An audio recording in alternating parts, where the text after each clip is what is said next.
to panel 2.2, and it's called Circulating Cinemas, Film Festivals, and New Media. I'm Patrick Campos to chair the panel. For the first part, I'll introduce our presenters, and as with the previous panels, we'll have Q&A after each presentation. So our first presenter is Flaviano. She's a research associate at the University of the Philippines Third World Studies Center, and her paper is entitled Navigating Boundaries and Contesting Affinities, a Recent History of Film Festivals and Independent Filmmaking in the Philippines. The next presenter is Intan Paramaditha. She is a fictionist and she teaches. She's a lecturer in Media and Film Studies at Macquarie University, Sydney. Her paper is entitled Create Your Own Film Festival, Archipel, Cultural Activism and the Scenario of Experiment. Third presenter is Yngvesson. He's a filmmaker, lecturer, and PhD candidate in Cultural Studies at the University of Minnesota. And he will be talking about his papers entitled Prostitutes, Sexy Maids, and the Queen of the South Sea, the visceral feminine haunting of homogeneous empty time in 1970s Indonesian cinema. And our last presenter is Ratna Erika Suwarno, who teaches at the Faculty of Humanities Universitas Padjadjaran. And she's also a line producer in Bandung-based film production house, PT. She will be talking about skyscape filmic visuality and travel web series Jalan Jalan. So let's welcome our first presenter, Ms. Flaviano.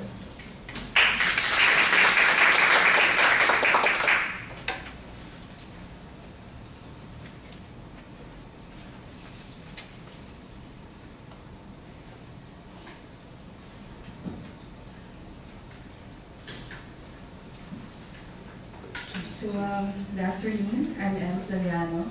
I'll be presenting my paper, Navigating Boundaries and Contesting Affinities, Recent History of Film Festivals and Independent Filmmaking in the Philippines.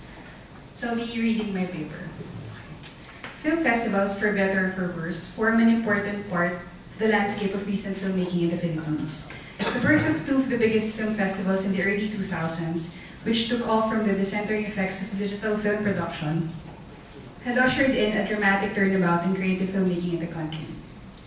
Aside from its role in actual film production, the Filipino Film Festival packages local independent cinema as event, thereby mobilizing a local audience. In this paper, I attempt to look at the rise of the film festival in the Philippines as the institutional scaffolding against which a contemporary Filipino film culture is being structured. Initially put up as a provisional answer to meet a localized cable TV demand for new content, film festivals have come to be dynamic sites for the production and consumption of new local independent films. Festivals have also fostered awareness of past Philippine cinema and reference the broader world, particularly Asian cinema. So, by looking at its filmic output, programming strategies, and site, I argue that the Filipino Film Festival, as both spatio-temporal and discursive event, offers a unique entry point to analyze important trends in Filipino film culture. So I tried to answer the following questions. Aside from introducing major shifts in aesthetics and ideology in local filmmaking in general, how has the Filipino Film Festival performed its nodal position in a global network of film exchange? How does the ambulatory nature of festival sites across different mall multiplexes around Metro Manila impact the construction of the film festival's event? And lastly, how exactly has the appropriation of a patently commercial but deeply embedded in Filipino material culture establishments such as the mall helped change, or maybe not, the general public's engagement with the local independent cinema? For the particular purposes of this paper, I will be talking primarily of the following festivals: the Cinemalaya, Cinema One Originals, and sort of marginally Q Cinema, and the World Premieres Film Festival Philippines. So the years there are the year of their founding. But there is actually a larger universe of film festivals existing in the Philippines, and I actually don't think that my list here is that comprehensive to account for every single one. So we have national film festivals, and at least 2 international film festivals, regional film festivals, Southeast Asian Film Festival, and several themed and student film festivals. Okay. To Filipino members of the audience, the story is a familiar one. Towards the end of the 90s, local film production in the Philippines was in dire straits. During this period, competition from Hollywood, piracy, and rising production costs pushed the industry to its knees. In 2004, the annual film production output was at 55, a paltry sum considering the fact that, as Nonoy Lozon notes, from the 70s to the 90s, films produced annually never fell below 120. This changed when Cinemalaya and Cinema One originals were introduced in 2005. These 2 festivals specifically focused on producing independent films and, especially Cinemalaya, staging a spectacle for the screenings. There were immediately preceding initiatives such as the Pelikula at Lipunan Film Festival, the Free Fest or the Filipino Collect Indie Feature Festival, and the DOTMO, the Digital Movie Fest. But they only had very little success with breaking out beyond the usual in-the-know crowd of Manila filmmakers and cinephiles. So unlike the ones that followed, Cinemalaya and Cinema One originals attracted considerable journalistic interest. Marika de Valk, in her film festivals from European geopolitics to global cinephilia, defines film festivals as, quote, temporary events of short duration, where films are shown in an atmosphere of heightened expectation and festivity. A charged air permeates because the time of the present unfolding is reworked to make unique and scarce, to present the past in the recorded film.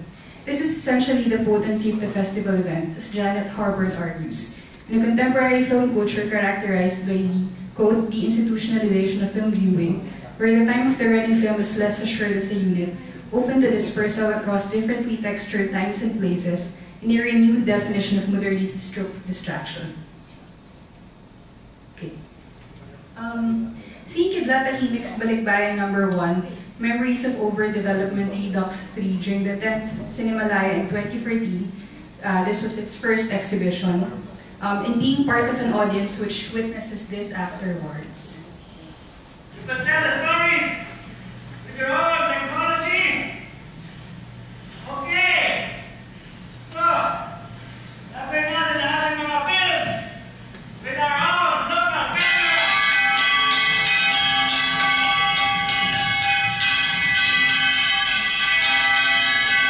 Okay, smile your own bamboo camera. Kasama na kayo sa next version nitong pinakita ko ngayon. Alam mo niyo, you're supposed to see Redux 2. What you saw was Redux 1.5. Kasi yung Redux 2, 3, 2. What was that, 2 or 3? Medyo lifetime work in progress. Sinusunog pa, it's still burning in the computer. Hinihintay nila sa projection room. But anyway, abangan lang niyo. Come back for Cinema 20.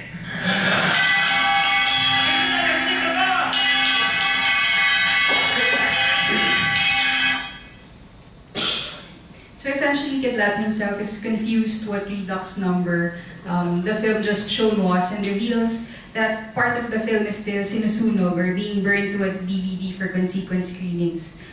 Seeing that is different from watching a slightly different cut of the film several months later at the UP Cine Adarna. The context of the 2014 Cinemalaya screening of Balikbayan #1 is significant as well, because months after he was awarded the Gawad Balanghay for his outstanding contribution to Philippine independent cinema, Kidlat returns the trophy after learning of the festival's decision to forgo funding new feature films for its 2015 festival. For its audience in its 2014 Cinemalaya premiere, Balikbayan #1 will be inseparable from Kidlat's confusion over the sequencing of his lifetime work, from the knowledge that the film will later be part of the Berlinale's Forum, and from the event which happened after. To some extent, festivals are about packaging cultural products in a focused spatial-temporal context. To give this context a distinct character, the construction and management of a festival discourse is crucial. This is where media coverage comes in. In addition to contributing to the authentic immediacy of the festival event, as Harbord argues, reportage also captures efforts by participants, filmmakers, audiences, organizers, jury members, film critics, to define the festival's identity. These efforts can either be deliberate, as in official statements and press releases and sanctioned profiles and interviews, or unintended, as in controversies and disputes between participants.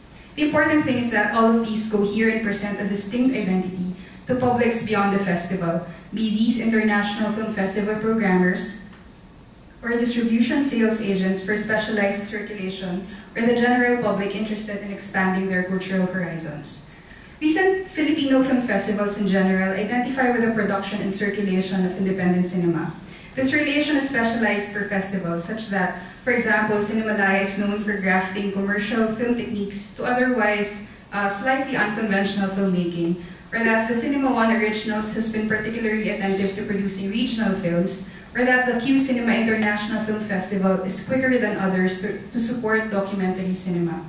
For all of these festivals, positioning themselves within the narrativized birth of a new film movement, surely one for the proverbial books, makes for potent attraction to audiences eager to be part of an important period in Filipino film history. Okay, so an important precursor to the film festival mode of production were cost-saving filmmaking practices by Regal Entertainment.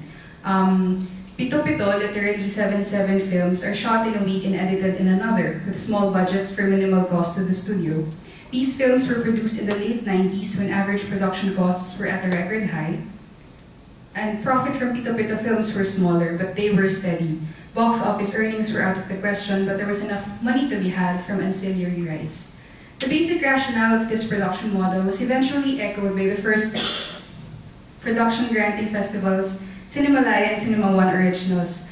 Both were primarily initiatives of cable TV networks, Dream Satellite and Cinema One respectively, to generate new content. Okay, so I only have 5 minutes left. I'll jump to programming strategies. So programming is a core activity of film festivals and implies a committed handling of cinema as cultural expression and an evaluation of films as artistic accomplishments. A festival's program is part of its identity as it makes a statement about the festival's determination of cinema that should be seen by its public. For international film festivals seeking to stake a position in the hierarchy within the global festival circuit, the number of world premieres is important. The typical Filipino film festival, however, can hardly compete for premieres within this hierarchy, but programming foreign titles references a world cinema, if not acknowledging its position as a marginal node in this network. Again, Cinemalaya is a local pioneer. The festival programmed foreign films in a Focus Asia section in 2011. There was a Screen International section in the Q Cinema Festival in 2013, then a New Asian Cinema section last year in the Cinema One Originals.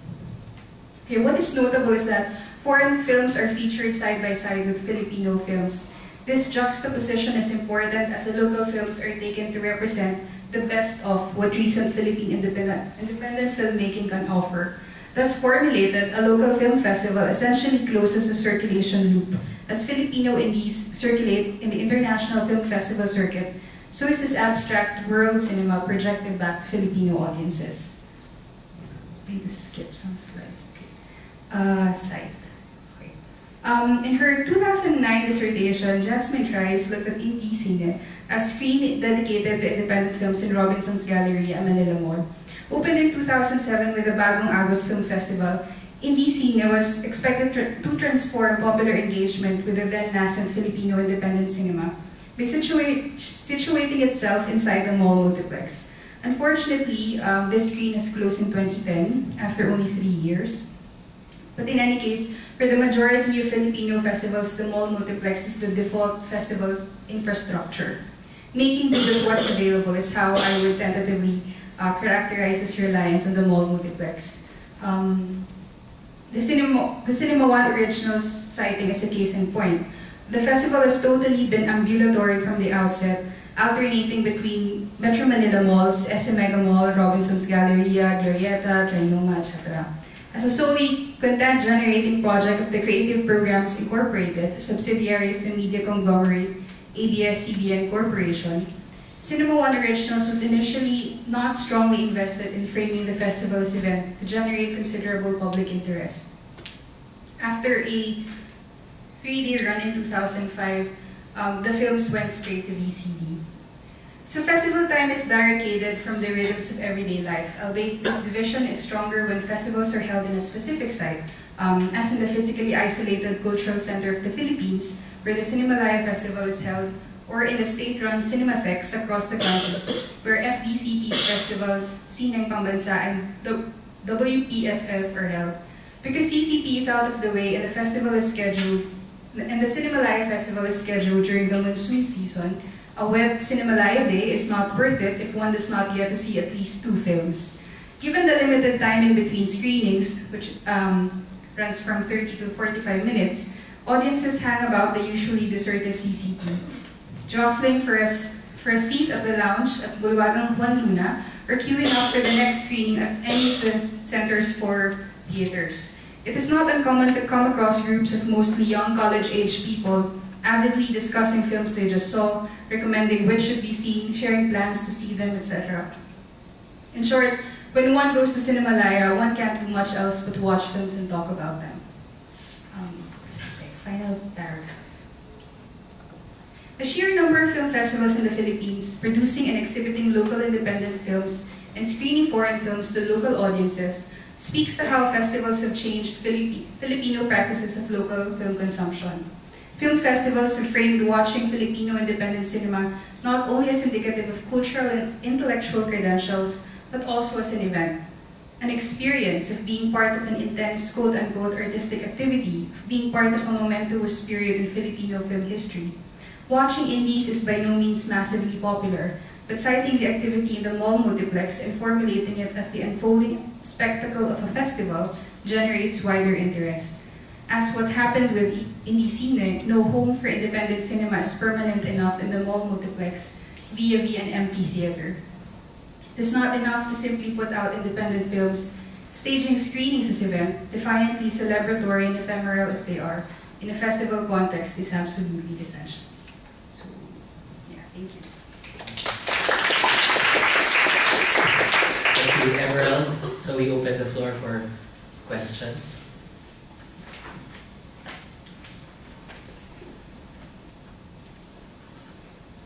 Thank you for your presentation. In your study, have you ever run across or have any thoughts on the Cinema Region Film Festival and how it compares to the other festivals that you mentioned? Yeah, actually there has been a published chapter in a film book by Vincent Grullon about Cinema Region, but I haven't really gone into the regional film festivals. I think Cinema Region is organized by the National Center for Commission for Culture and the Arts, I'm sorry. Yeah, the thing is, there are a lot of film festivals in the Philippines right now, and the FDCP is, they have a film festival organizing commission or something, which is primarily tasked to handle coordinating all these film festivals such that they don't overlap with each other. But yeah, I haven't really gone into Cinema Region, but I do know that this is a separate film festival, the Sineng Pambansa, where they take specific independent films from one region to another.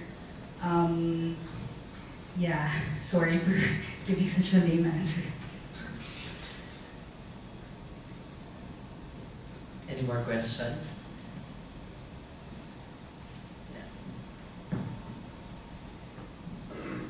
Hi. I always tend to see or look into film festival and indie filmmakers as kind of like symbiotic relationship. Do you want to comment on it? In the Philippines, yes, in particular, the independent cinema as it is currently understood now as it is currently being popularly perceived in the Philippines, is not possible without the film festivals, especially with Cinemalaya. Although that relationship has been very fraught, partly because with all this art versus commercial interests debate, which is actually typical for all film festivals around the world. But yeah, film festivals have really contributed to this burst of activity in independent filmmaking, in addition to digital cinema, of course. Just before Jasmine asks her question, I just like to say something about Cinema Region that Misha asked about. So I'm part of the NCCA. So NCCA has been organizing the Cinema Region for those who don't know. So most of the cinema activity happens in the northern part of the Philippines, Luzon. But since 2008 or 9, there had been a lot of activities related to filmmaking because of the digital technology in different places in the Philippines. So what NCCA did was to consolidate and coordinate these spaces beyond Luzon or beyond Manila. Some have been there for a long time. In other cases, NCCA people would go to these provinces and equip them, teach them a little bit of filmmaking, capacity building, and then each of these places where these little festivals are held, they come up with their best films for that place. And there's an annual Cinema Region where they all come together, the best films from these different, generally short films, never held in Manila. So they go around different places of in the Philippines. So it's one of the important developments in Philippine cinema, I'd say, except with the difficulty that it has to come from NCCA. So it's very important that Cinema Region becomes like, takes a life of its own outside of the government agency. But that's really heartening to see a lot of activity from different places. Yeah. Sorry, Jasmine, Misha has now followed because of what I said. So. Yeah, just as a follow-up for the benefit of our audience, Cinema Region, from just my perspective, since I don't work in Manila, I work outside of Manila in Cebu, so I'm part of the provinces. From our perspective, not being in Manila, Cinema Region is one of the more exciting developments in the Philippines, because the way the film festival is set up is that every year it's hosted in a different city in the Philippines outside of Manila. The first one was held in Manila, but then it went to Cagayan de Oro in Mindanao, and last year it was in Cebu, and it's been to Los Baños, which is southern Tagalog region. And so what it does is every year NCCA comes in with funding, and so it gives this burst of film culture to communities that never have before seen their own country's films represented, because most of all of the films that are made in the Philippines, especially Manila, are shown in Manila, and they hardly ever get out. I mean, it's very common in the Philippines to have like a Lab Diaz or any of the indie films that we're talking about shown at a film festival in Europe before it gets to Cebu. So this distribution and decentralization of film culture is a huge contribution of Cinema Region. And the other thing I'd like to add that's really unique about this film festival, of which I'm obviously a huge booster, because I've been to it many times, is the programming is specifically, it's almost based like on a quota system by region. In other words, it's split into three regions. Luzon is a region, and the Visayas, which is Cebu is the center of the Visayas, and Mindanao, which is the south. So it's broken up into three distinct regions, and what they do is they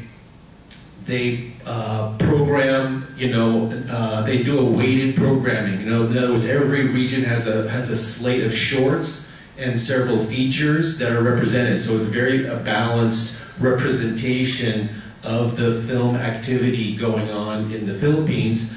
And not only that, is when they go to the different regions, NCCA, the films that are get selected, all of the filmmakers have their expenses paid for to fly to the Cinerion, including the shorts filmmakers, and they're put up in a hotel and their expenses are paid. So they all get to see each other and communicate with each other. And so I know from what I've seen in Cebu, you know, a short filmmaker never gets that kind of opportunity to like go outside of their area. So many filmmakers, I mean, this is, I think, from our perspective, it provided like a huge boost of film culture activity and production outside Manila, just having that direct support and focus that is like has nothing to do with Manila. So I think it's just a really interesting film cultural development in the Philippines. Very exciting that's happened in the last 5 years. Thank you, Misha. So very quickly, Jasmine, and a very quick answer also. Oh, okay. Yeah, we can also talk about it afterwards. So yeah, I guess very quickly, do you see film festivals, which are the primary mode of exhibition and distribution for a lot of independent filmmakers in the Philippines, do you see them as the ideal mode of distribution and exhibition? And if not, what would be an alternative? An unqualified yes. This is because the primary market of independent films in the Philippines is still niche. It's still a niche market, paying audiences largely based in Metro Manila. So I think, it has been mentioned before, the Cinema Region. I think that would be a better way actually to get more people to be interested in independent films. I think the indie cine experiment was, well, it was a bold effort, but it couldn't be sustained because it wasn't an event. So thank you. And now we call on Intan.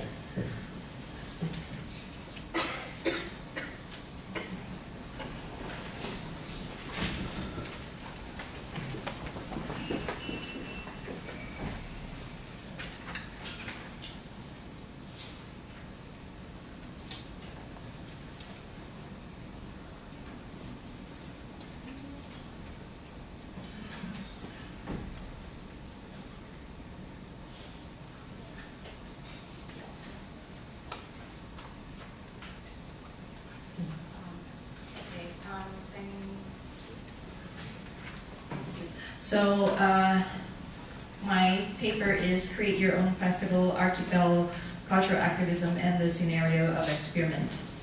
So the office of the Film and Video Community Forum Lenteng is located in Lenteng Agung, the border between South Jakarta and the suburban area of Depok. Forum Lenteng visitors must walk through a narrow alley until they find a complex of rented houses that are built very closely to one another. In this, you can see that this is a modest neighborhood, and in this modest neighborhood, the Archipel International Documentary and Experimental Film Festival was born. So between July and August 2013, I was a regular visitor of the area as a jury member of the first Archipel. Initiated by Forum Lenteng, the festival aims at delivering quality documentaries and achievements. Sorry, this is from the festival catalog. Quality documentaries and achievements of experimentation in cinema to Indonesian, Southeast Asian, and international audiences. So in the small meeting room, for members of the jury, Hafiz Rancadale, Mardika Yuda, Uwe Mutijo, and myself, I was the only participant outside the Forum Lenteng community. We gathered to discuss the winners of the festival competition. 35 films were selected from 210 titles that were submitted, and as you can see, the number has grown. In 2015, 1,200 films from 80 countries were submitted. The meeting was informal, experimental, to some extent amateurish, but there was a sense of urgency, a sense of giving birth to something new. The Archipel International Documentary and Experimental Film Festival was one among many festivals that have emerged in Indonesia since the 1998 political reform. There have been other festivals before, including the documentary film festival in Yogyakarta that focuses on documentary films, but this does not reduce the excitement of creating a new cultural initiative and engaging with the process of trials and errors in selecting films, choosing the venues, publishing the festival catalog, or in other words, experimenting. In fact, what is new about Archipel is its highlight on the term experiment. Most of the films screened in Archipel are experimental films, including the classics like Maya Deren's films, but the organizers use experimentation in a broad sense. According to Hafiz Ranjadale, founder of both Forum Lenteng and Archipel, one could find experimentation in any films, both fiction and documentary. It could be roughly defined as an exploration with new visual idioms or new ways of telling a story, with an emphasis on, quote, the development of cinematic language with critical thinking, regardless whether a film is a part of the cinema industry or independent cinema, end quote. The term independent has been, this is the website, and you can see some of the films screened in the first Archipel. The term independent has been very productive in characterizing low-budget production, triggered by the development of digital technology in Indonesia and Southeast Asia since the late 1990s. Scholars have defined and mapped out independent cinema in Southeast Asia, including, for instance, Gake's article, Just Do It Yourself, about the contemporary independent filmmakers in Malaysia, or a collection of essays edited by Meada Dolingawanij and Benjamin McKay, Glimpses of Freedom. So my aim is to explore a new framework in looking at the independent cultural practice in Indonesia by drawing attention to the keyword experiment. I situate Archipel within the larger landscape of cultural activism in Indonesia and new ideas of citizenship since the fall of the Suharto authoritarian regime in 1998. I argue that Archipel and various forms of cultural activism in post-Suharto Indonesia rehearse and activate what I call the scenario of experiment. A discussion of independent film practice in contemporary Indonesia often traces back to the cinema revival in the late 1990s, which was marked by Cul-de-sac, a collaborative project by graduates of the Jakarta Arts Institute who wanted to produce a film without stable financial and institutional support. Filmmakers Mirala Lesmana, Nan Ahnas, Riri Riza, and Rizal Mantovani decided to experiment with guerrilla filmmaking.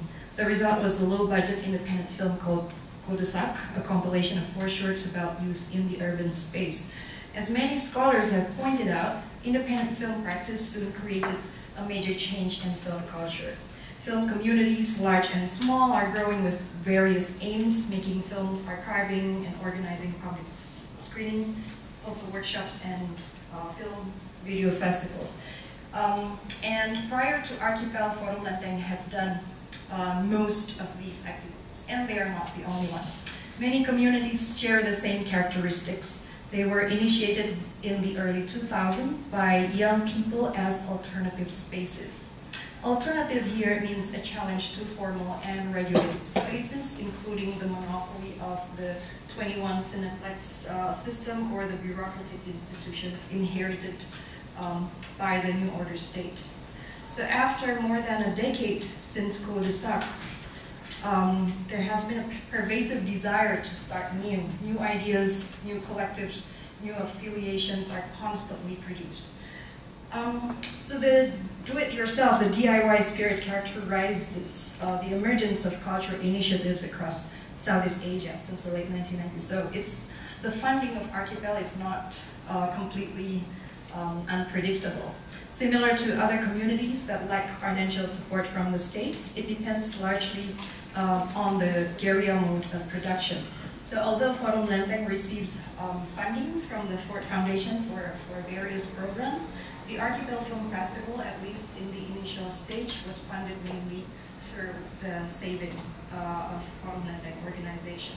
So for instance, winners of the festival competition received 2 terabyte hard drive packaged in a wooden box, which contains the complete works of Forum Lenteng community since 2003. It is a very cheap festival, Hafiz said. Most of the expenses went to the rental fees for the projector and for the festival catalog. The projector fees are necessary to create, according to Hafiz, the proper condition to watch film, which is embedded in the archipel's goal to create a space for film-going culture. Brent Lubas, who conducted an ethnographic study of Indian music in Indonesia, argues that the DIY is the structure of feeling, in Raymond Williams' term, that underpins culture production. The DIY ethos, according to Lubas, is the desire to be an active participant in culture production, to contribute to the shape, form, and values that popular culture takes, rather than being content to consume it.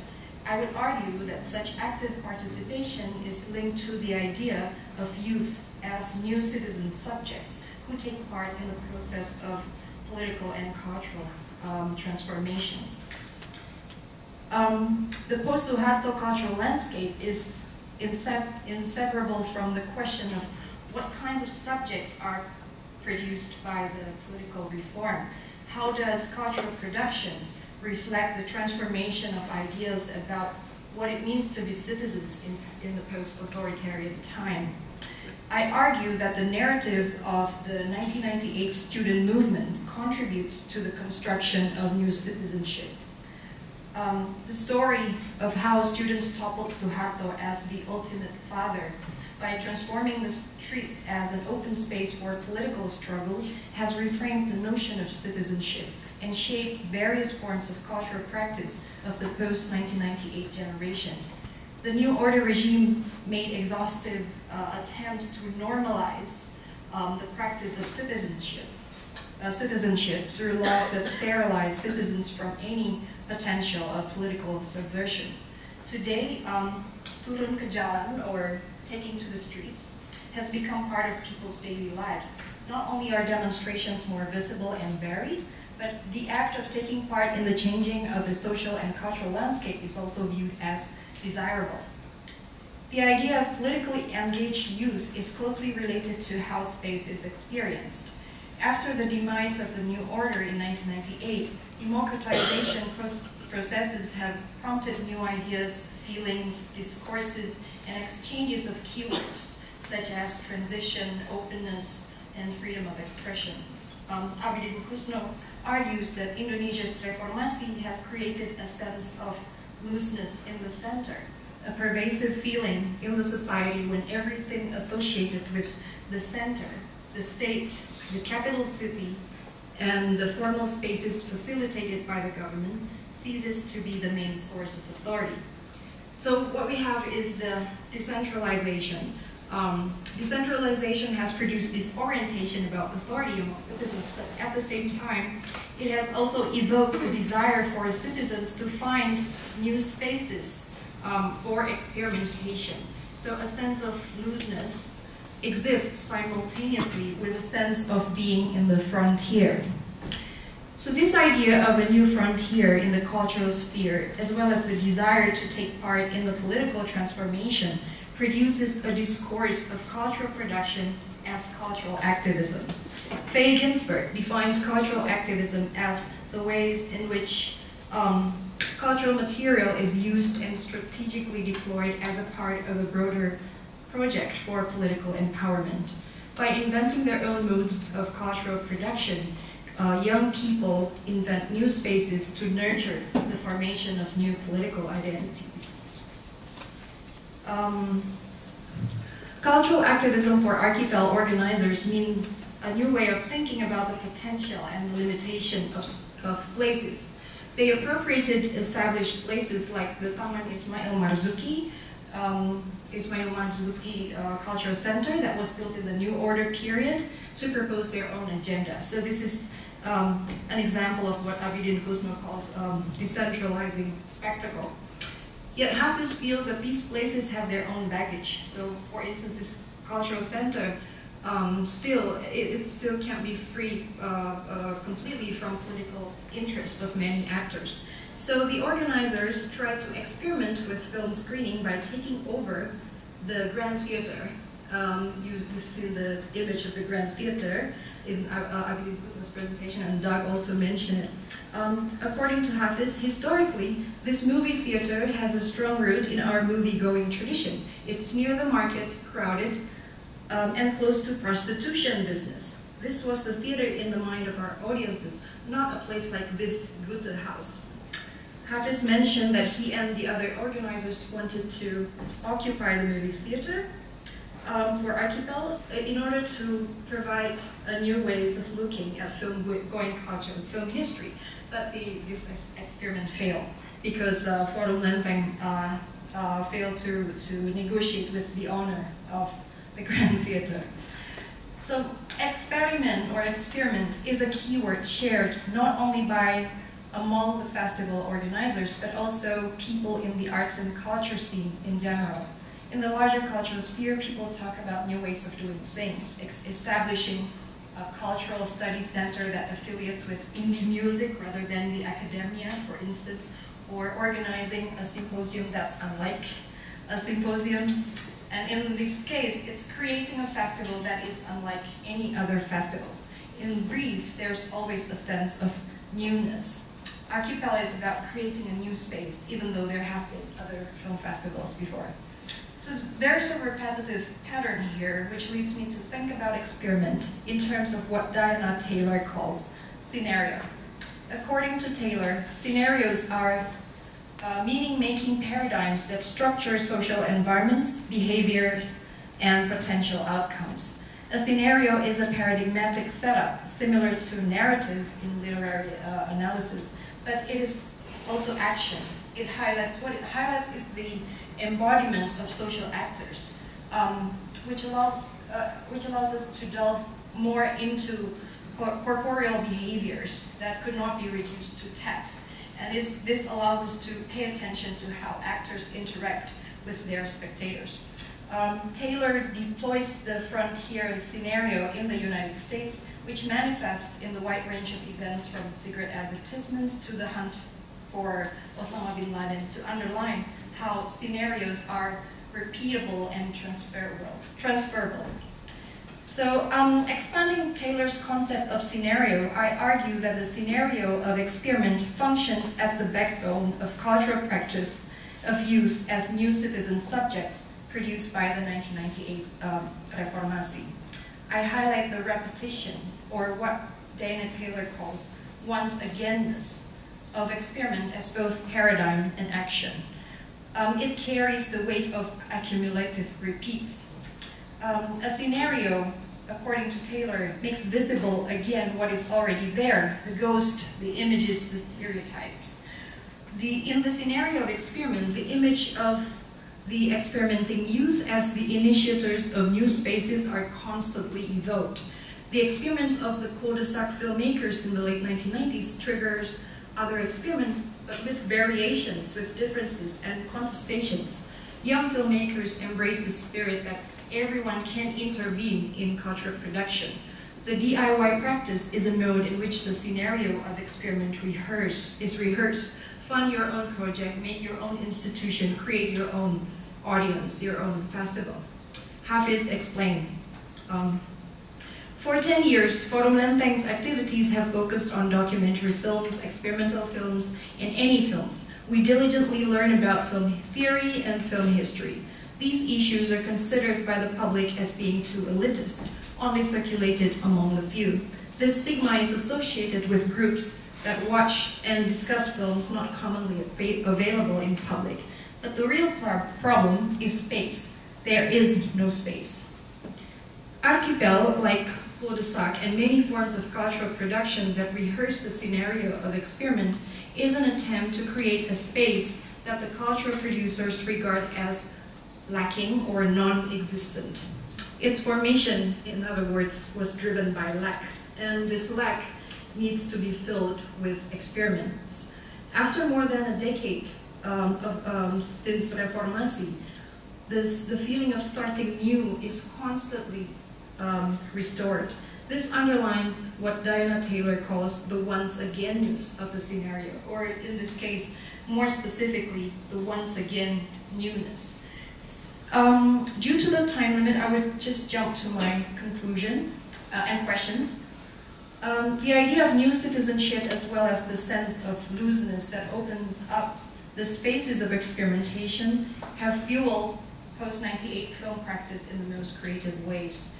They urged young people to rehearse the scenario of experiment and replay their roles as the initiators of new spaces. I would end with questions. So we know one part of the experimenting field, but who else are experimenting? Indonesian cultural activism is by and large a secular movement.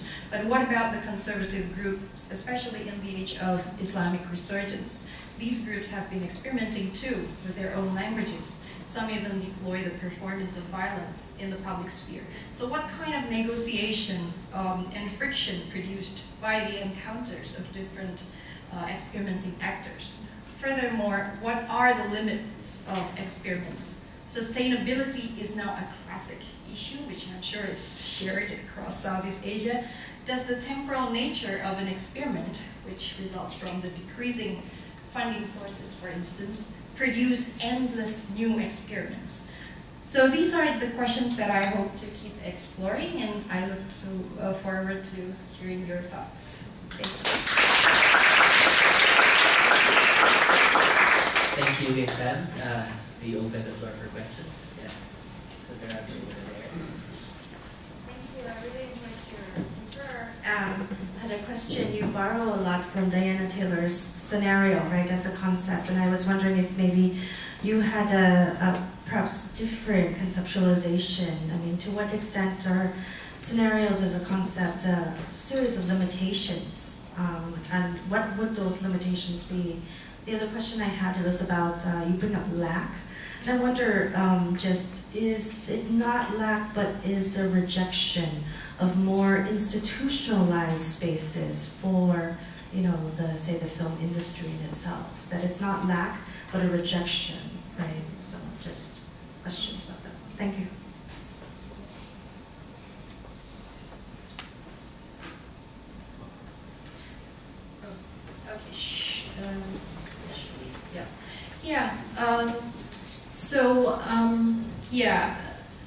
I'm actually still thinking about how to actually critique the framework of scenario. The reason why I choose this kind of framework is because I see a recurrent pattern, and it's like a narrative. So it's like the narrative of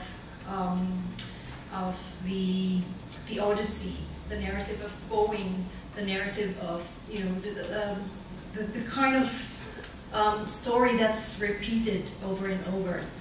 But the scenario, because of its highlight on actors, on how it's transmitted, but at the same time, a scenario is made to be performed, right? So we think about actors, we think about the spectators, we think about interaction.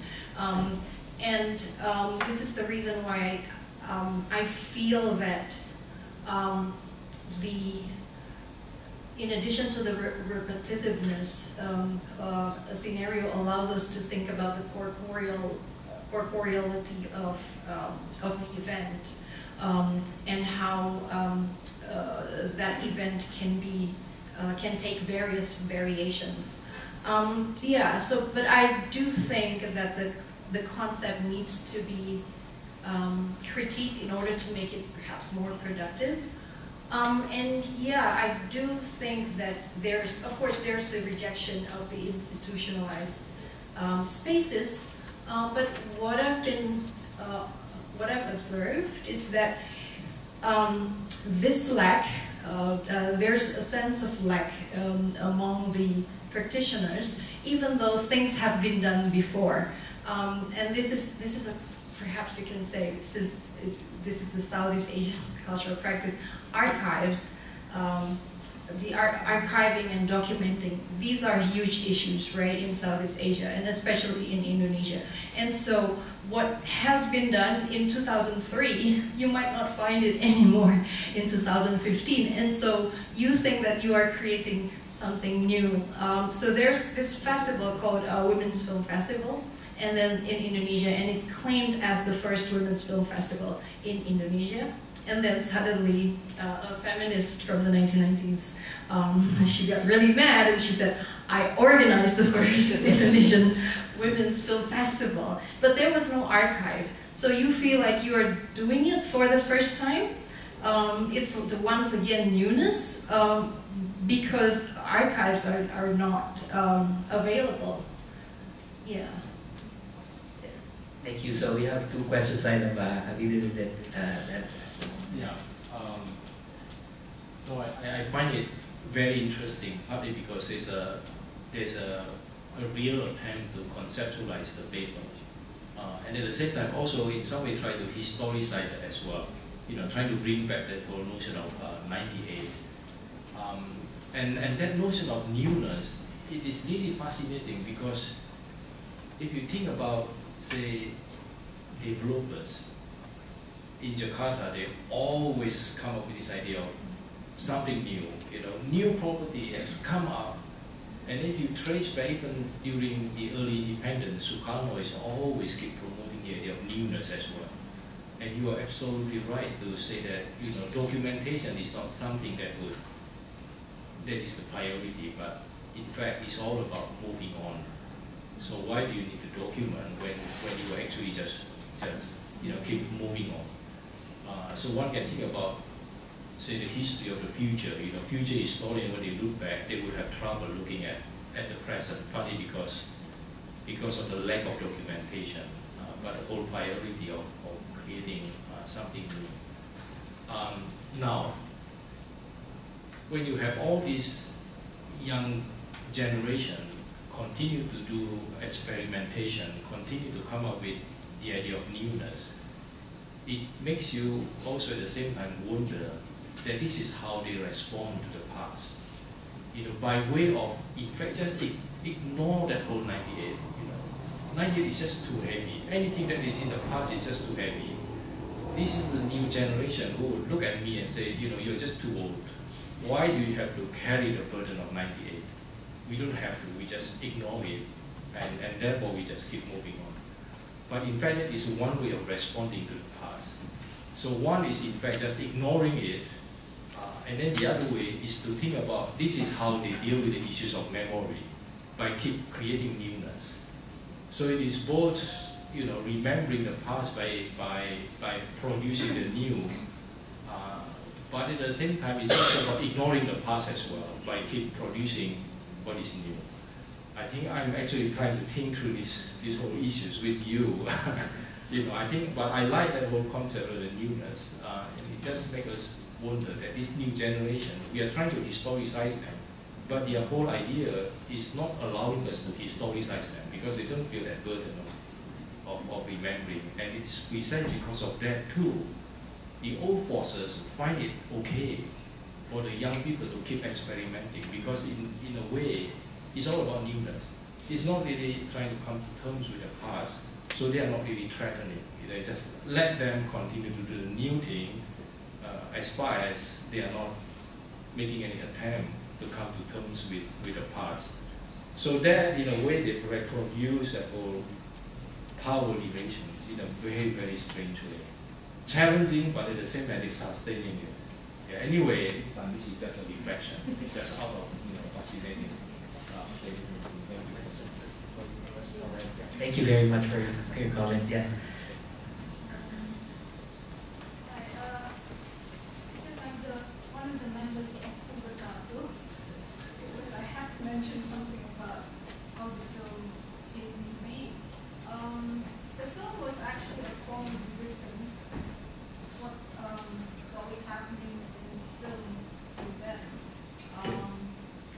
And we made the film very quietly, because none of us were members of the union, and there was still the Ministry of Information then, where you have to submit a script, and then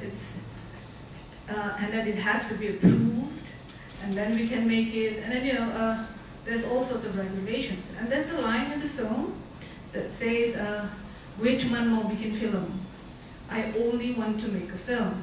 So the film Cul-de-sac was produced, nobody got paid in the film. It was all free, location, as well as equipment. But we didn't know at that time that that film became a symbol of freedom in terms of filmmaking in the Indonesian cinema. You mentioned towards the end of your presentation that there is a temporal and spatial situation that creates a specific event, a specific film, and I think Cul-de-sac is one of them. There have been students or people who have said, we tried to make another form of Cul-de-sac, but we just couldn't because nobody wanted to work with for free, and nobody wants to make a film that is combined into an omnibus film. So it is specifically situated in its history at this time. Thank you. Maybe a quick response before you move on. Yeah, she's the historical figure. Yeah, but that's right. I mean, I just want to make film. The line from Cul-de-sac, that becomes like a mantra among. That's the scenario transmitted from generation to generation. But as I mentioned before, a scenario also allows for variations, for changes. So yes, Mira Lesmana says that Cul-de-sac creates a snowball effect in indie filmmaking, but people don't want to be Mira Lesmana or Nan Anas, so they sort of reproduce the scenario, but they also want to create their own distance.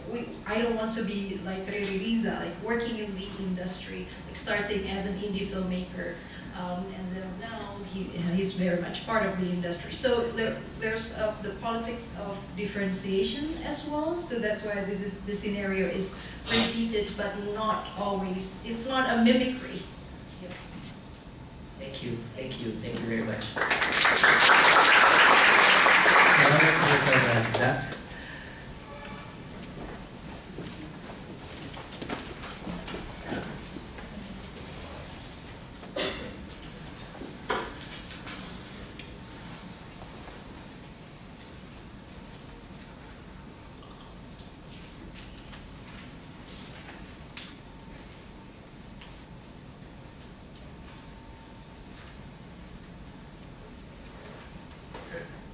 Hello?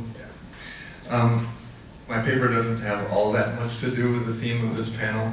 It was supposed to be in the hauntings panel, but maybe it's a demonstration of how the spirit of Benedict Anderson is haunting all of Southeast Asian studies now, and maybe always has.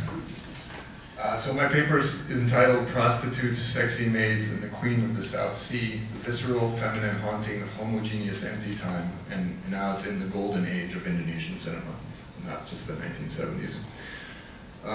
Through selective close readings of several popular Indonesian films of the 1970s and 80s, the so-called golden age of local cinema, this paper will reconsider Benedict Anderson's oft-repeated formulation of the post-colonial Southeast Asian nation as a particular kind of imagined community. For Anderson, the regional emergence of nationalism created a radical break with the past, giving birth to new collectivities that envision themselves, often through mass media, in strictly progressive chronological terms, like, quote, sociological organisms moving calendrically through homogeneous empty time, end quote. The concept of homogeneous empty time, taken from Walter Benjamin's theses on the philosophy of history, indicates the ideal of history as unfolding in a regular, well-organized, and thus predictable manner. For Benjamin, however, homogeneous empty time was a false paradigm, proffered mainly by states with fascist tendencies. The experience of time, he argued, is in fact always irregular, hampered in its forward momentum by past moments that refuse to be left behind in collective consciousness. Such moments are thus often also deployed to political ends. In this context, the present always appears as if shot through, he said, with what he termed chips of messianic time, effectively pieces of the past that constantly disrupt the homogeneity or ideal predictability assigned to modern history. Anderson's use of the concept, on the other hand, is heavily weighted toward the homogeneous. While he does not claim that such an ideally regularized temporality can be said to exist objectively as such, he argues that it has permeated and shaped the collective self-imaginings of Southeast Asian nations since the arrival of mass print media in the 19th century and the accompanying rise of anti-colonial nationalism. For Anderson, the globalization of homogeneous empty time and its attendant media-driven national imaginations are thus eminently a phenomenon that has occurred, quote, first in Western Europe, later elsewhere, end quote. Without a doubt, contact with European ideas and technologies yielded critically important vehicles like newspapers and novels for the rapid spread of nationalism in the Dutch East Indies. As this typical newspaper cartoon from the 1930s shows, however, the rise of print capitalism in Indonesia was also consistently imbued with precisely the kinds of Javanese flourishes that, in Anderson's view, represent the messianic and should thus have been largely obsolete or suppressed in the modernizing landscape of Southeast Asia. The drawing by the caricaturist and teacher B. Margono, shows a process of rapid mechanized directional movement that is in fact driven by two members of the Punakawan from Javanese Wayang. The Punakawan are best known for their tendency to disrupt, halt, or wrinkle, as Rene Lislov puts it, the regular forward flow of time, usually in the context of shadow play and also in the various historiographic texts that intersect with the narratives of Wayang and shadow play. The right-to-left movement shown, furthermore, is backwards in the linguistic terms of Indo-European languages, including Javanese. As the cartoon and various other media of the time suggest, among the many forward-looking concepts, practices, and ideas shaping the development of Indonesia, there's also an undeniably strong and persistent messianic streak. Sorry.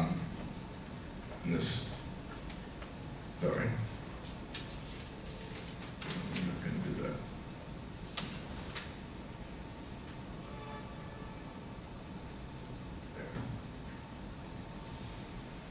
This is also another nationalist media that is heavily infused with Javanese philosophy and spirituality. It was actually the first nationalist magazine called Panyabar Semangat, or a distributor of enthusiasm.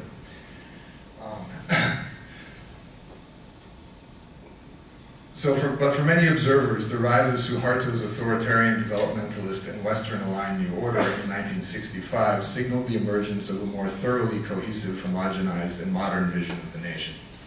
But even then, on its official birth date, March 11, 1966, the regime consecrated itself with a temporally, directionally complex letter of order. Its title pointedly combined the slick forward momentum evoked by the English term super with the profane, slow, portly, and ambiguously sexed figure of Samar, the father and leader of the Punakawan. The letter was called Super Samar. That was its acronym. Furthermore, the mass killings of 1965 to 66, which brought Suharto to power, were perhaps the greatest single obstacle to the dominance of progressive calendrical time under the new order. Meant as a decisive break with the recent past in some ways, the killings nonetheless caused the nation to obsessively return to and commemorate the state's version of events of the mid-1960s every year on September 30th. In many ways, one could argue that the underlying effect was to draw attention to the sense that something was inescapably amiss. Many films and other mass media representations of the early Suharto years followed this pattern of repeated returns to a place or point in time where something seemed to have gone terribly astray. Fittingly, perhaps, for an infamously patriarchal regime in which Suharto was positioned as the smiling but punitive Bapak, or father of the nation, such narratives often focused on systematically victimized women. These women, the film suggested, had become typical figures in the urban landscape of the new order, economic and potentially political outcasts who often turned to prostitution to support themselves and their families. The 1970 box office hit Bernafas Dalam Lumpur, or Breathing in Mud, was among the first films to adopt this strategy. As one of the establishing scenes demonstrates, in the beginning, the problem of time, which appears inseparable from the specter of victimization, was often framed as one of naming. What does one call someone who has come to inhabit the very center of a rotten state of affairs?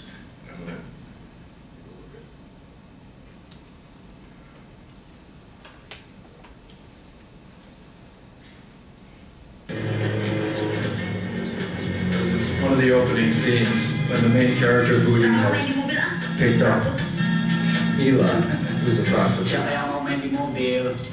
Kok berhenti di sini? Ayo jalan.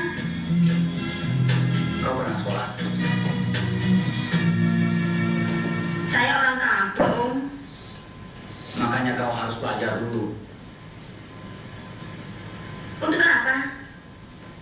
Kau harus berbuat seperti wanita baik-baik, seolah-olah pegawai bank atau guru SMP. Ya, untuk apa? Kita pergi ke pesta. Di sana. Di sana ada pesta. Kau bisa dansa kan? Lihat saja nanti. Kita pura-pura seperti orang pacaran. Ini masa pacaran di depan orang banyak? Malu kan, Om? Seorang kekasih tidak boleh panggil Om sama pacarnya. Habis panggil siapa? Namaku Budiman. Panggil saja Budi. Budi. Iya deh. Namamu siapa? Supina. Jelek. Ganti ya. Terserah. Jangan marah dong. Aku kasih kau nama yang bagus. Yanti. Yanti. Yanti.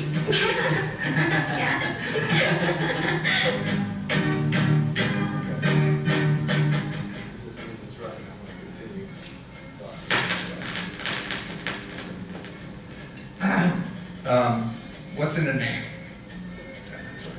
The scene of the two main characters' first real conversation is deceptively simple, and also deceptively light for the sort of feeling of the rest of the film.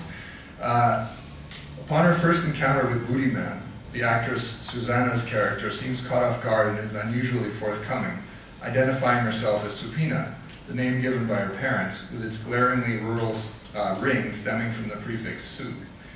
In fact, since coming to Jakarta and turning to prostitution, Supina has changed her own name to the simplified Mila.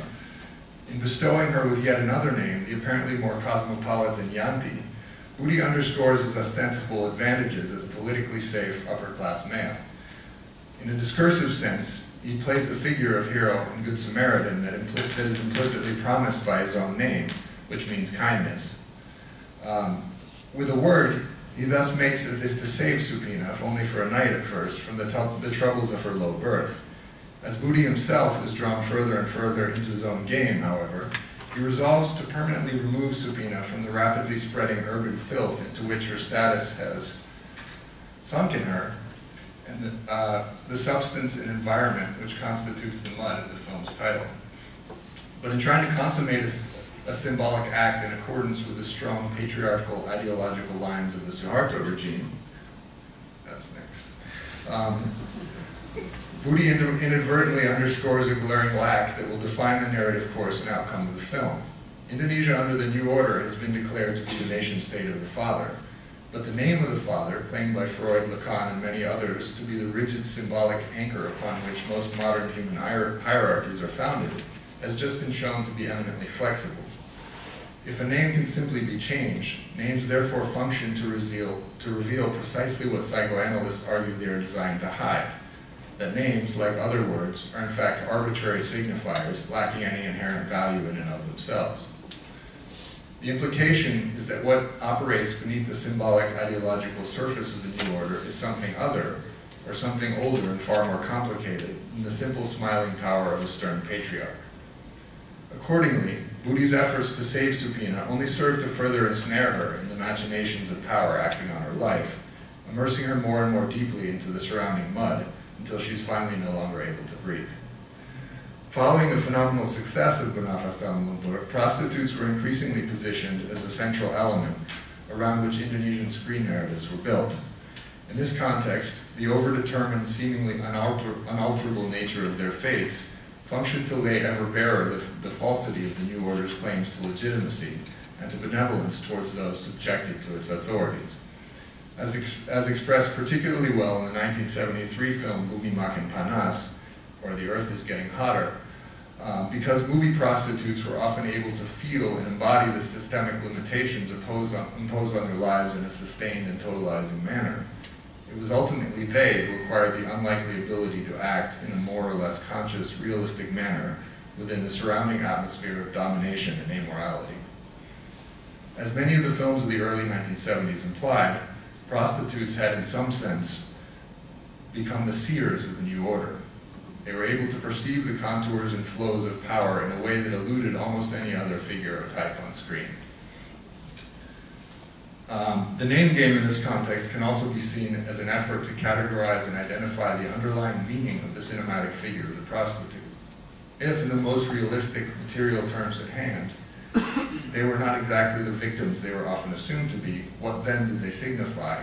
Or what was their ostensibly pitiful, sexually saturated images meant to cover up? The trope of the sexualized yet symbolically flexible and strangely powerful woman was also famously deployed in the form of an exploited maid in the mid-1970s by Nya Abasakup, perhaps the New Order's most underrated writer and director. From the first frames of the Inam Plai and Sexy, or Inam the Sexy Maid trilogy, Inam, the central character, invokes the look of patriarchal order in a knowing manner, drawing it upon herself as if calling it out and issuing a challenge.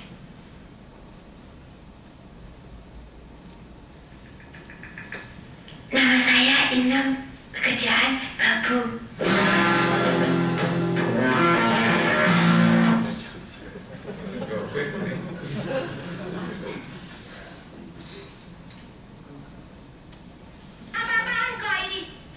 This is another scene where Inam is breaking up a mob scene.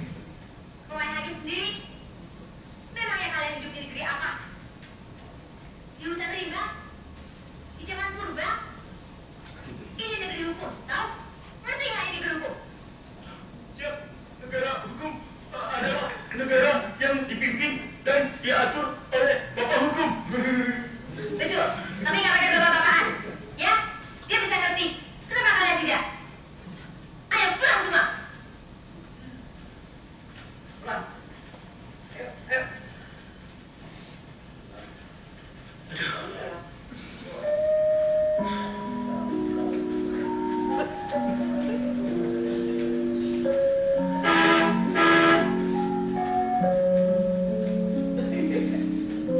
So, not unlike the figure of the prostitute, in this scene, Inam flexes her powers as an incisive reader of her surrounds, diffusing an angry mob by raising the specter of a rigid advancing order that she knows from experience to be a pliable and ultimately empty facade. She thus deftly removes the father from its ostensible center, implicitly replacing the image of Suharto as the anchor of national authority with her own more localized symbolic magnetism. The effect is even more potent than she had planned. The performance is also centrally framed in the windscreen of the wealthy business owner whom the mob had meant to attack. After witnessing her in action, he becomes convinced that his authority would be more powerfully consecrated with Inam at his side. What he sees in her, he later tells his astonished underlings, who happen to be Inam's employers, is not a downtrodden maid, but a reflection of Srikandi, a heroine who played a key role in the outcome of the final battle of the Mahabharata. What defines her as such, he explains, is a combination of beauty and Buruwibawa, a Javanese conception of authoritativeness that is ubiquitously entangled with narratives of charismatic leadership running from ancient past to modern Suhartoist present. To advance within the seemingly homogeneous, empty confines of the New Order, then, requires a step down below its surface and back into the discourses of power that refuse to be relegated to the past or superseded by the spread of a strictly Western structure of modernity. It also involves a step outside of the rigidity often thought to characterize gender roles in the production and reproduction of authority. Since I'm running out of time, I'm going to skip ahead a little bit.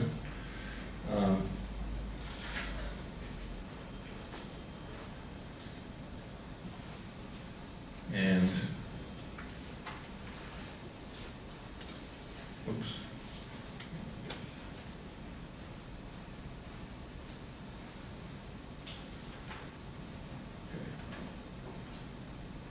I'm going to end with a scene from the of a 1985 film. Basically, the character of the prostitute appearing on screen began to be attacked in the mid-1970s as distorting the true face of Indonesia. This was attacked by authorities, censors, people within the film industry. And in some senses, you can say that in that sort of popular genre catering to a certain audience, she was actually replaced by kind of often female ghosts and other kind of mystical, historical, legendary figures, including the Queen of the South Sea, who is a key figure in the sort of establishment of Javanese ideology, particularly in the form of the Mataram regime, which is the last sort of central Javanese regime that's centered on Yogyakarta and Solo. There she's seen as the source of the knowledge of statecraft that enabled the first Sultan of Mataram to sort of take over and establish the regime, which actually still exists to this day. The Sultan is now the governor of the special area of Yogyakarta, as I'm sure many of you know. So I want to show this scene that kind of highlights the reappearance of the Queen of the South Sea in the 1980s. I think it engages with cinematic notions of gender and spectatorship in an interesting way.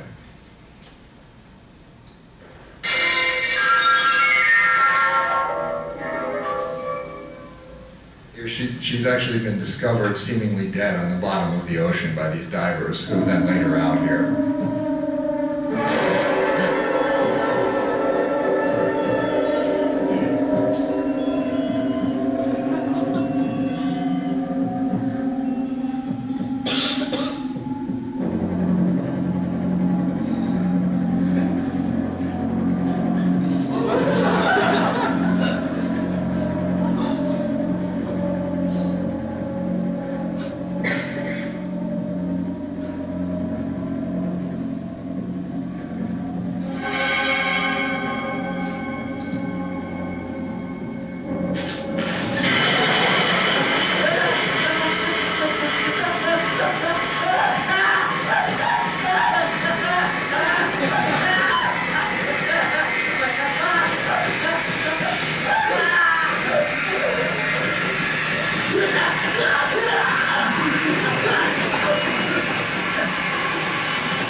So that's what we do with the male gaze in Indonesia.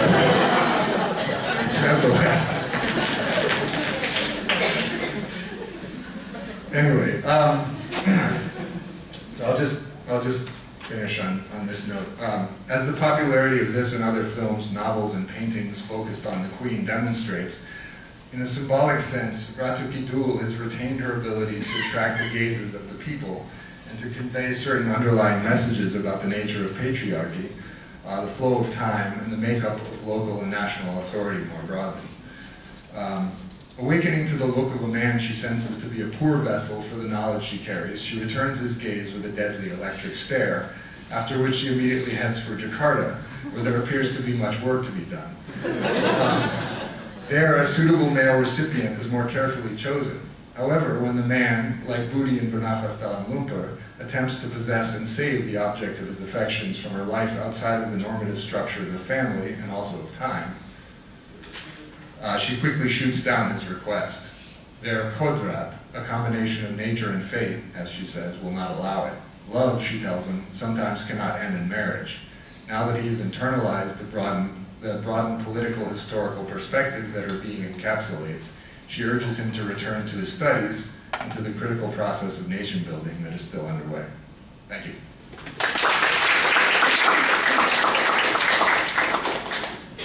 Thank you, David. So we open the floor for questions.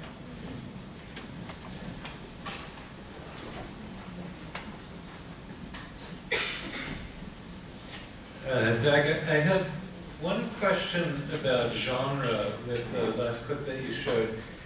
You know, there is this sort of transnational sort of horror exploitation genre.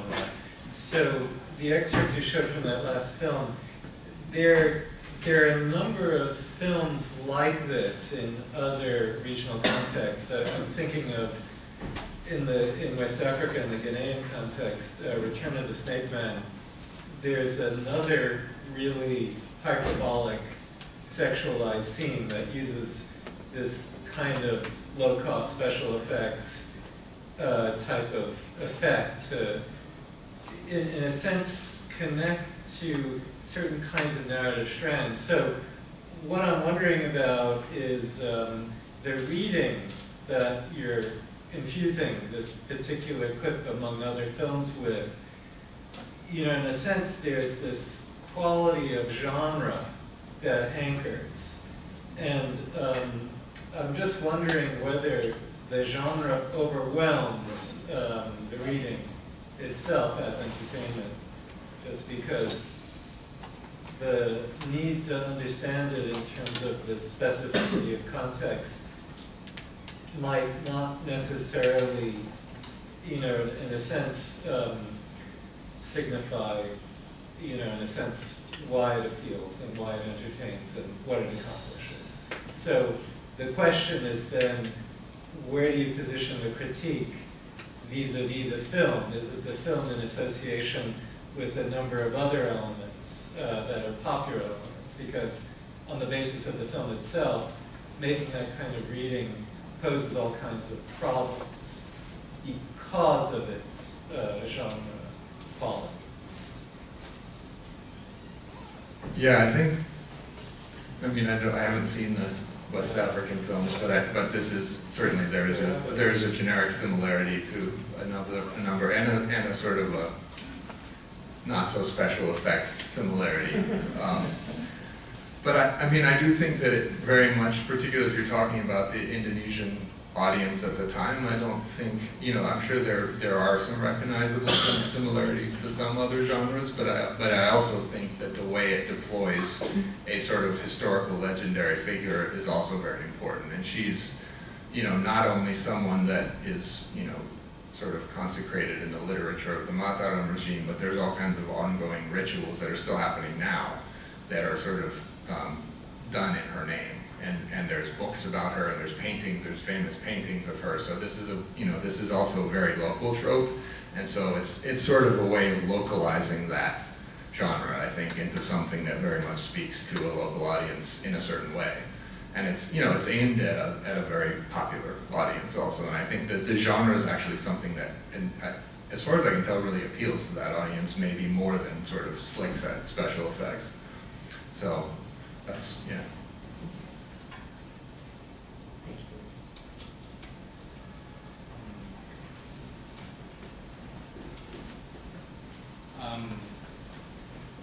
If I not describe the presentation, I think what is interesting is that whole idea of rewriting history, you know, through even this kind of popular movies. It makes me wonder about the earlier presentation, like from Intan, on this notion of newness. That whole idea of homogeneous empty time. Basically, it is about breaking away from the past, but also at the same time creating a new opportunity for, you know, reinvesting new meaning, new narrative, new history to come into being. And that history can come from above and also can come from bottom as well. And therefore you have all these different ways of thinking about the nation. So the state could hijack it, but at the same time, there's a whole popular way of reimagining the community by playing around, you know, with what they mean by the nation. Again, this is just a comment, but I just want to, you know, maybe you can help us clarify that this is the homogeneous empty time is how the film in fact play a role in creating these different ways of thinking about the past. The past now comes back to this new opportunity. Yes, I mean, I think that's right, and I just think that these films are in some sense more self-reflexive or reflexive about homogeneous empty time and what's not or is homogeneous about it and how it invokes the past. It's sort of, you know, definitely using something new to start something new, but they're also always sort of showing how the past invades the new, and that, you know, that is very much the case with Suwarno and the New Order, I think. Thank you, Dan. So we now move on to our next presenter, Erika. Thank you.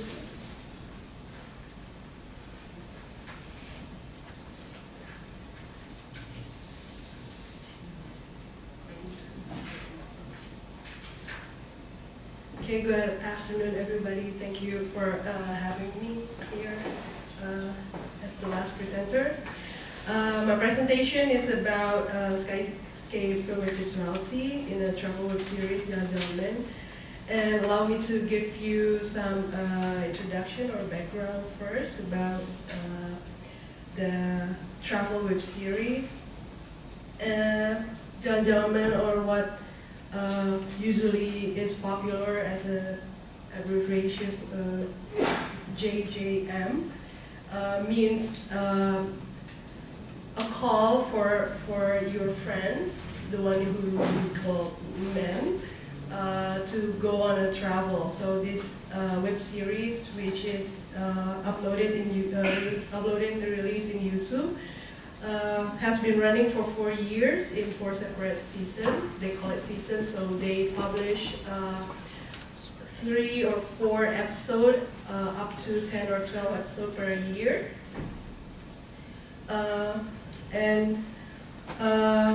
Yeah, they're using this style of presentation. So there are so many beauty shots involved in also trying to construct images or beautiful images, or what we usually call as beauty shots in the frame as the main characters of the series Travel Around Indonesia.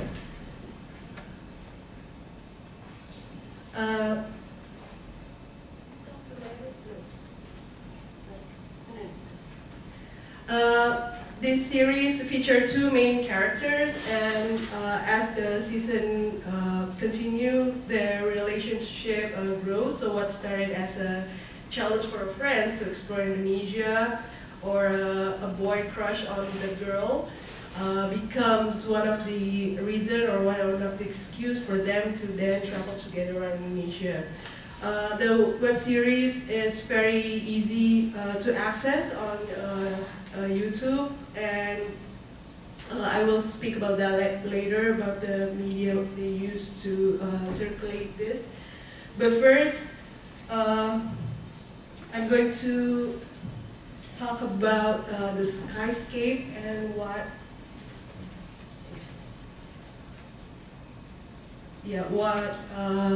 I'm trying to say by emphasizing this as the topic of my presentation.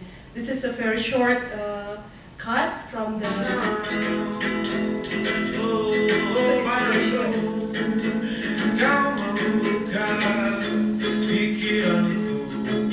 dan mataku, ku melihatnya dengan pandangan yang baru, dan lebih tinggi. Bandung, Bandung, Bandung.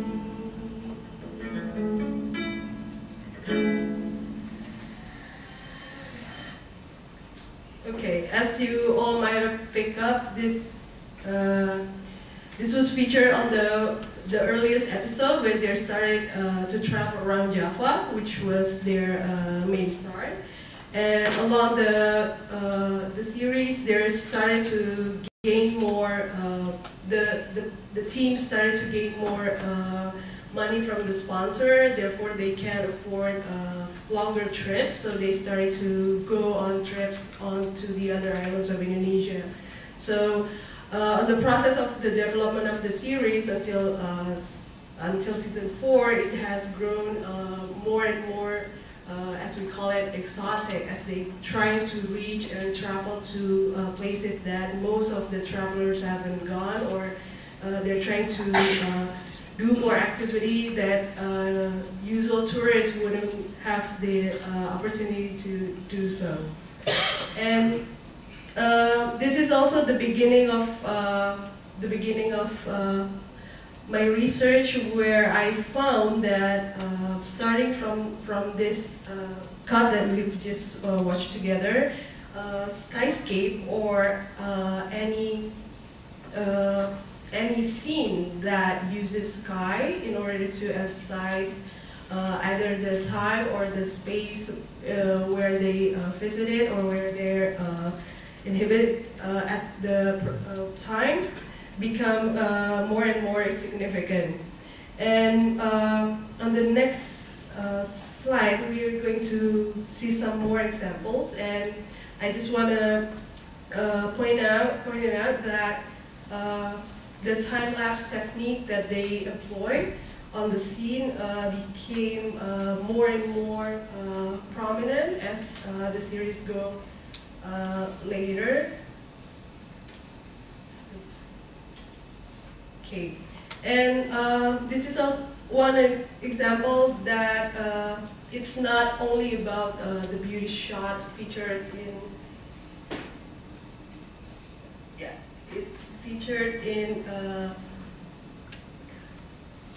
featured only as a extra of the series, but also it's incorporated with the narration or incorporated with the story.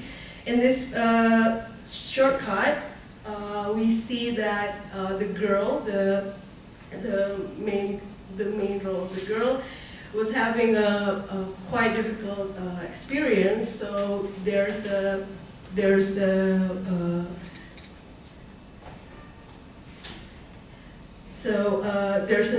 attempt from the actor to try to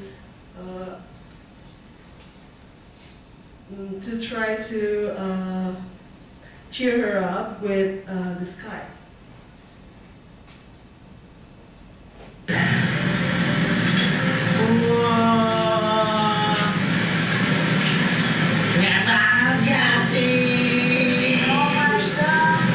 Kenapa kita di sini?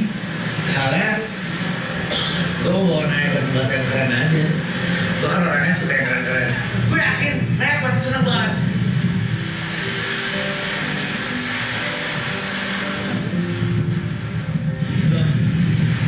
Kayak Raya sendu gelisah gitu. Bukannya gue gak bersyukur udah dibawa ke tempat yang keren kayak gini. Cuma kadang-kadang sebuah harta itu bukan tempat yang indah doang, tapi menurut gue bisa sesuatu yang personal. Kok Naya sedih gitu? Lihat sih, sedih itu gak dulu sama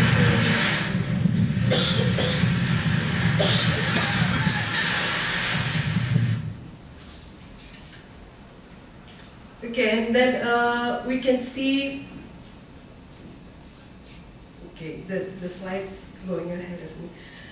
We can see that this becomes a staple of each episode, and on this particular example, I can say that Indonesia in particular, this is where they went to Flores Island. It's a very small island, and in general, it is very expensive and quite far away to get to there. So they spend 2 episodes specifically in trying to portray the tourist destinations in this island. And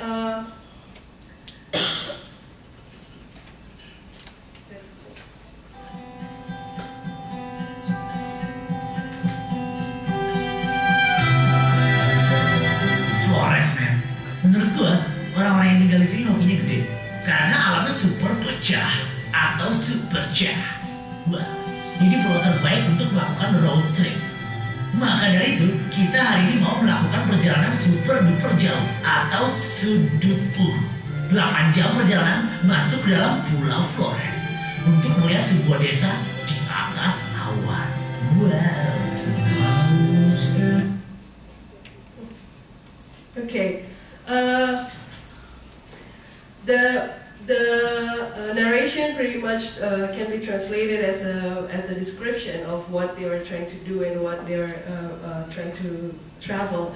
But starting from here, we can see that they are trying to reach more and more places in less and less of time. So sky or panoramic scene become one of the way of how this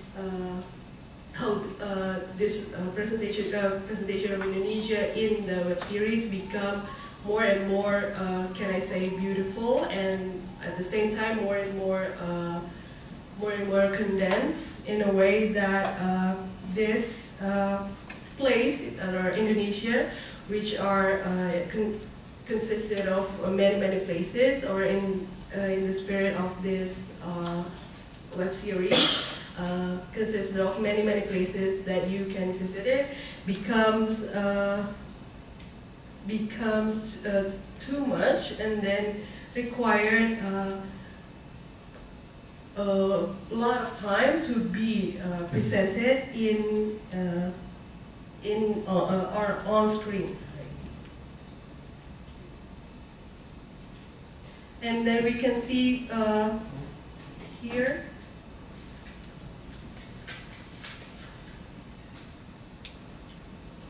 that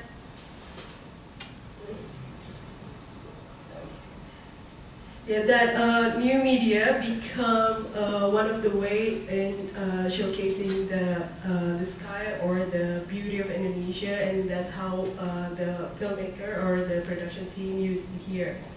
And I would love also to emphasize another point, because this video is available in high definition, therefore you can experience the most satisfying quality in watching whenever you're clicking the link.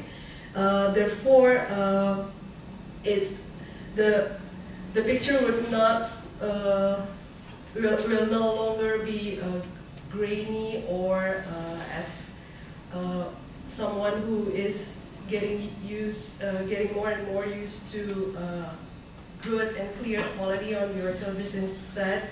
You become someone who can enjoy this with the best definition there is. And also by being in YouTube and by using those this title to be their tagline, you can easily search them. So it's not only about the web series itself anymore, but it's also about Indonesia, it's also about travel, it's also about series, and it's also about, and this example is Bandung, it's a city 3 hours from Jakarta. So it's not only about one specific product, one specific media product anymore, but it's also about promotion, or about traveling and everything else that comes with the web series. Okay.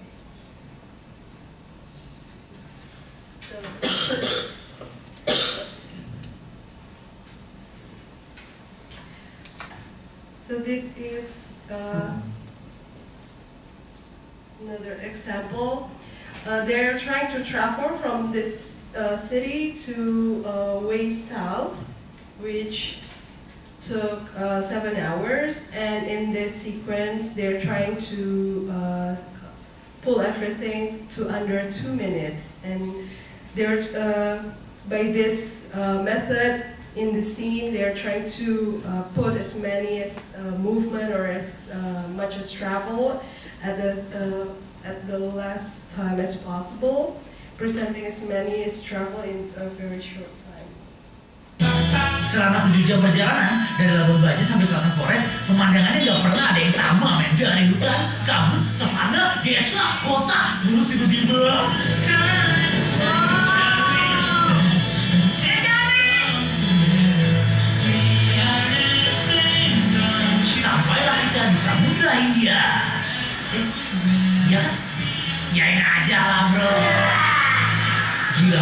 Ini road trip paling epic. Dari pagi sampai sore selalu dikasih yang baru. Sampai sore beda-beda semua pemandangan.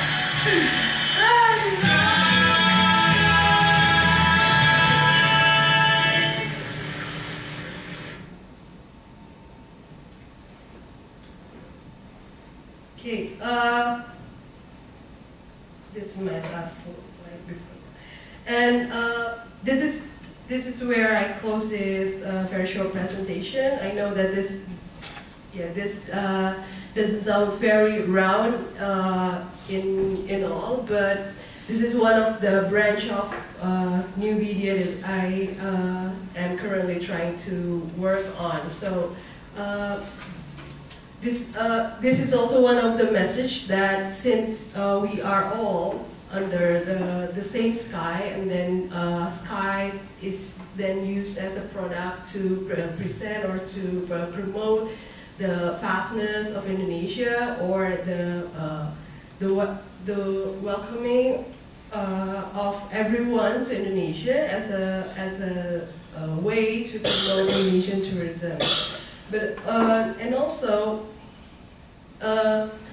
Sunset in particular, or a sunset scene in particular, becomes one of the things that this series highlighted all through, or at least until the last year.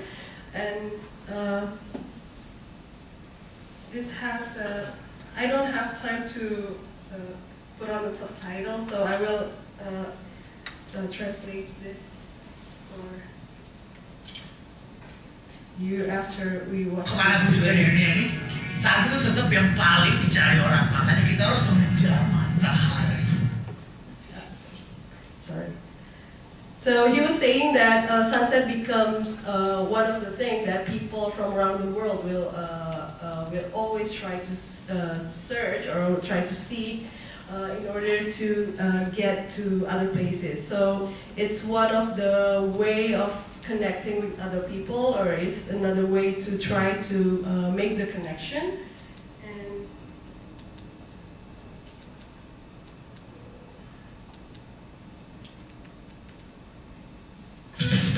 perjalanan gue ke Flores dan ke Pulau Komodo ini membuat gue semakin mengenal Indonesia. Bahwa Indonesia memiliki harta karun yang tak tertandingi berupa alam dan manusia. Namun, so this is also one of the message that is prominent in every episode, because they're trying to I'm trying to find a better word, or maybe not. They're trying to sell Indonesia. They're trying to sell in places in Indonesia in order to be able to make a connection, or to be able to continue, or to be able to promote in any other direction with this web series. And then back to the skyscape. I was trying to say that the moment. Kemana pun juga di dunia ini. Hey kau Cebra, terima kasih untuk jalan-jalan yang super pecah ini. Kita orang sangat seram sekali. Maka dari itu, kita orang setoka naik ke level kau jadi traveler superhero alami sejati. I feel right now, but I know it's the spirit that is full of joy, and I know that today is good.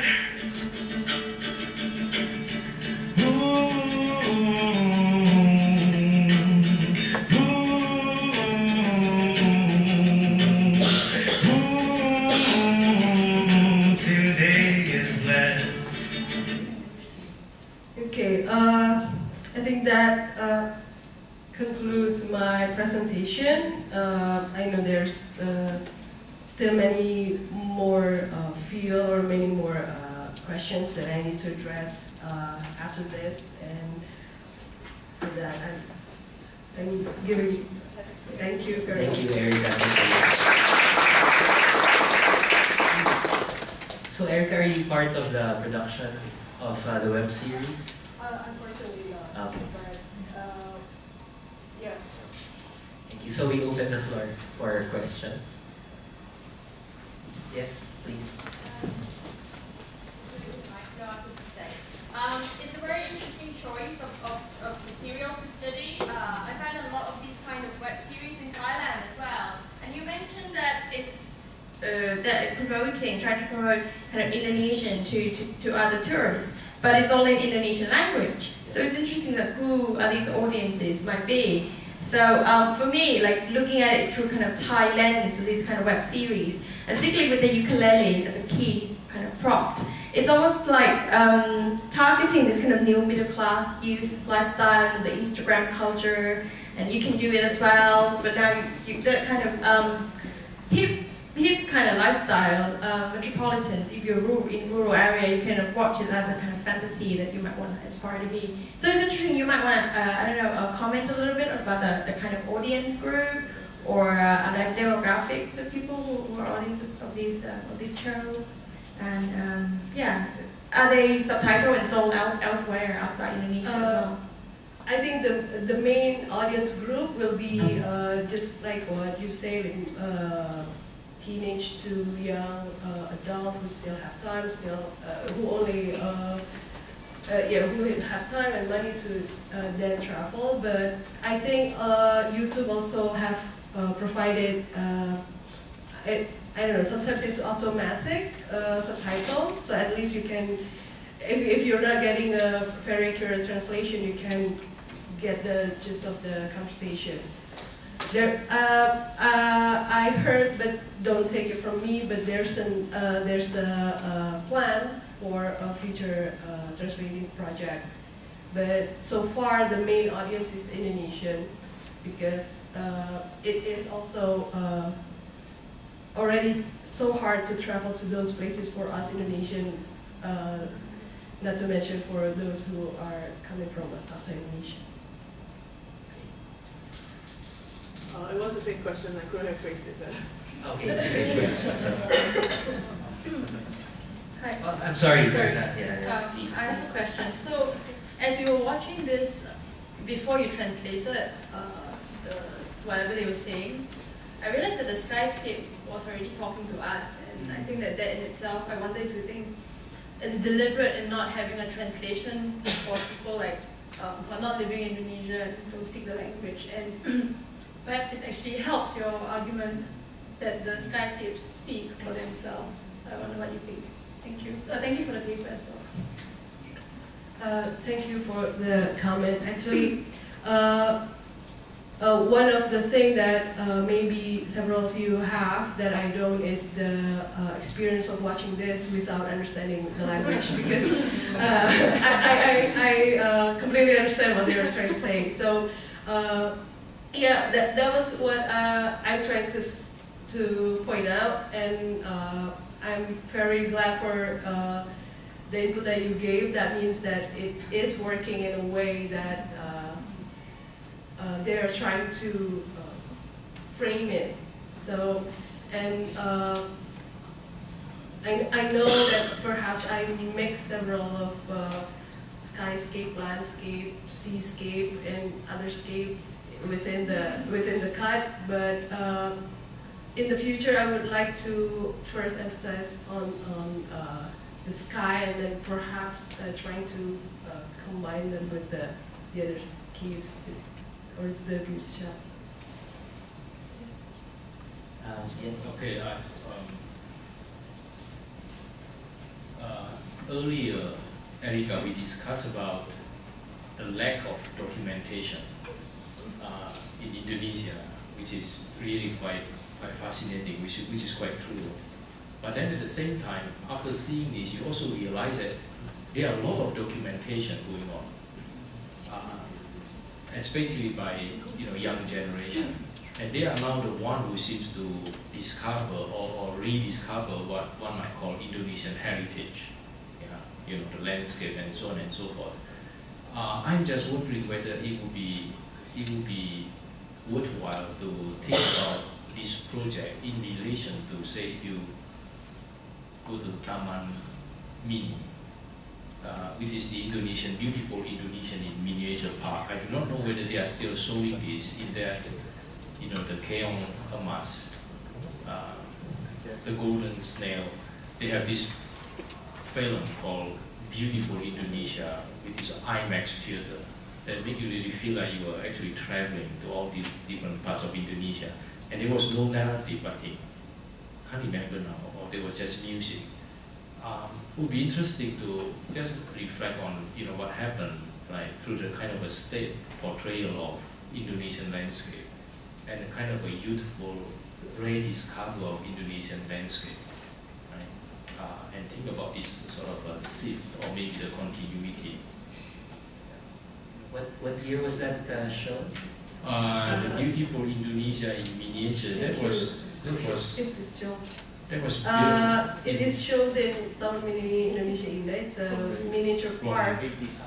From the 80s, I think. Right? Yeah.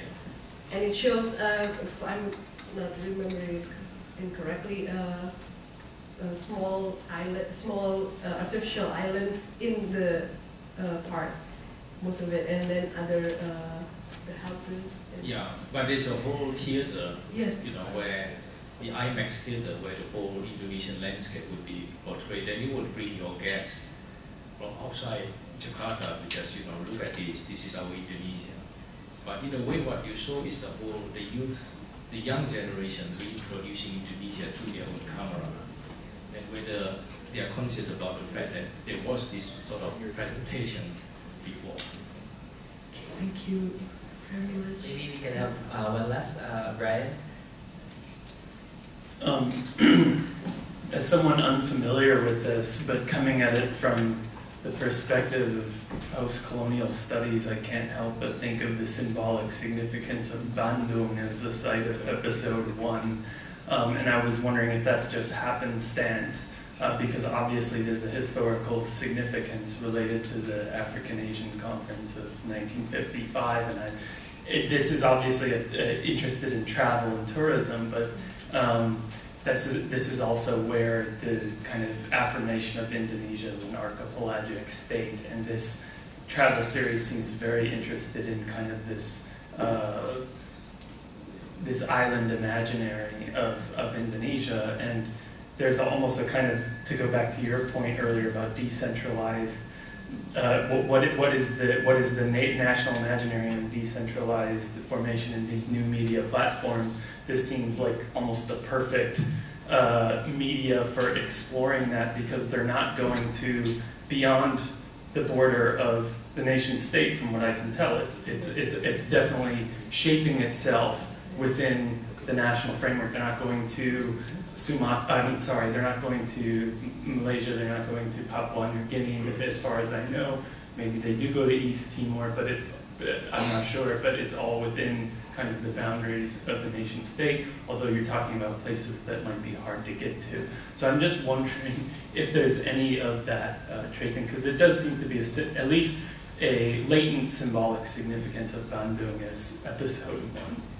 Bandung is the first city that featured on the episode on the season 2, and I know that we can actually read it by places that the series went, but I think we can also see it from economic perspective. They didn't have any money at the beginning, so season 1 only featured 4 episodes that was set in Jogja. It's because it's one of the easiest place for any Jakarta people to have a vacation that seems to be far enough but not close, but not too close. And then Bandung becomes the main point for the setting of the story. But after that, they try to travel outside Java if possible. So, what I've cut from the presentation is actually some of the places that are not so familiar, even for Indonesian youth, something like that. And I don't actually think that there's a relation with the Asian African Conference. Thank you. Thank you very much to our presenters. We're right on time. So we have a tea break, and then we'll